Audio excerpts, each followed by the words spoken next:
Fraciscio is a small village located at St. James's Valley. A beautiful yet harsh natural setting. Here on December the 19th, 1842, Luigi Guanella was born to Lorenzo and Maria Guanella, the 9th child of 13. "I was born on the banks of the Rabbiosa River," he said. Rabbiosa means angry, and Father Guanella would identify himself with that river that so well describes his own impulsiveness, tenacity, and unrestrained activity. Still today, his birthhouse preserves the old warm and sober atmosphere that characterized the Guanella family, a true school of faith, sacrifice, and generosity. Luigi was still a boy when, playing with his sister Caterina, he mixed water and dirt, saying, "When we will grow up, we will make soup like this for the poor." Luigi was 7 years old when he had an indication of his future mission. An old man appeared to the boy at the back of the parish church, asking for some of the candies that he was holding in his hands, and then he disappears. In spring 1852, after his first communion, while making his thanksgiving in Gualdera, the Blessed Mother appeared and showed him his future charitable work, which filled him with an immense joy. At the age of 12, Luigi leaves his mountains and moves to the city of Como, where he attends school at the Gallio Academy, run by the Samascan Fathers. 6 years later, he moves to the St. Abbondio Seminary for the philosophy courses, followed by theology in the major seminary. Luigi Guanella is ordained a priest on May the 26th, 1866, at the bishop's residence. On May the 31st, he celebrates his first solemn mass in Prosto, where he spends his first year, and then in Savonio, a small hamlet in the Bregaglia Valley, at the end of 3,000 steps, the only way to reach it. For 8 years, with the precious help of his sister Caterina, Father Guanella carries out an intense pastoral activity.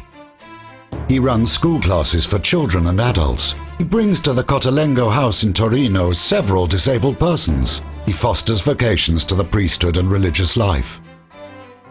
He enlarges the parish church and its square and builds a new public laundry house and a cemetery.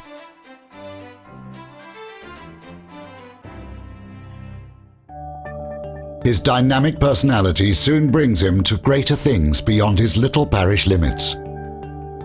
Father Bosco fascinates him, and in 1875, Father Guanella joins the Salesians in Torino. His vocation, however, is not with them.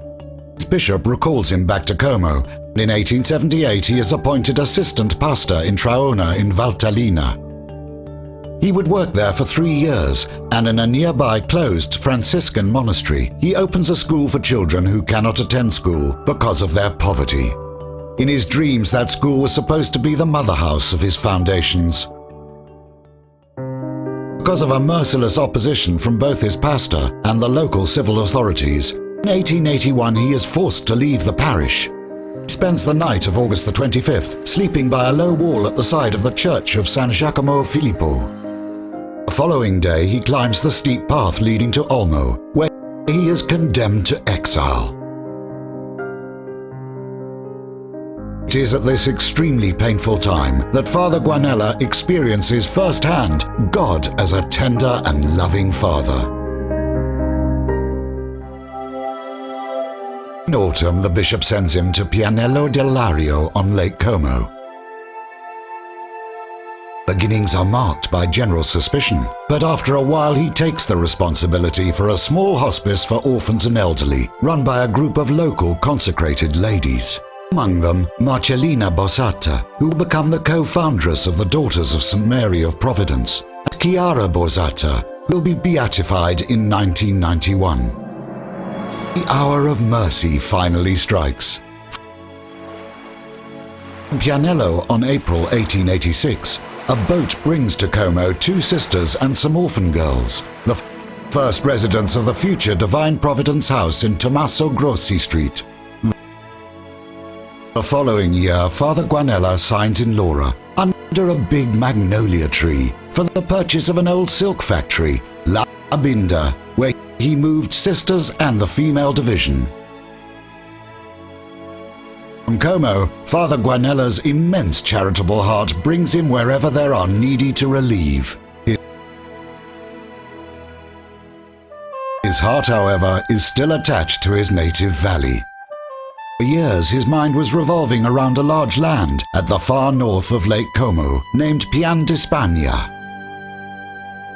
1900, he starts a great work of reclaiming the land and a Colonia Agricola, a new town called Nueva Olonio, and a house born around it.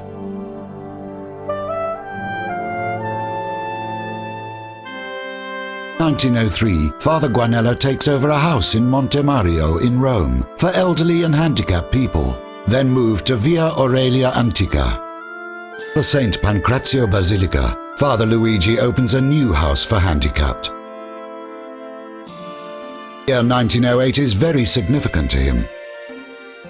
March the 24th, he makes his religious vows with the first group of servants of charity, and in September, Pope Pius X grants the approval of the Daughters of St. Mary of Providence.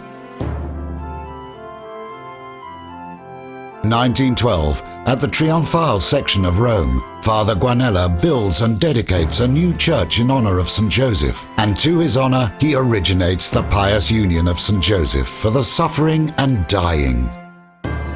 In December 1912, he travels to the United States of America to examine firsthand the possibility of bringing help to the many Italian immigrants who are flocking there. In the following months, he sends the first 6 sisters to Chicago. January 1915, he is in central Italy, among the victims of a terrible earthquake. The following September, Father Guanella had a sudden stroke. During his last days, he finds the strength to encourage his confreres and the sisters. The whole world is your homeland. We never stop as long as there are poor to be assisted and needs to be relieved.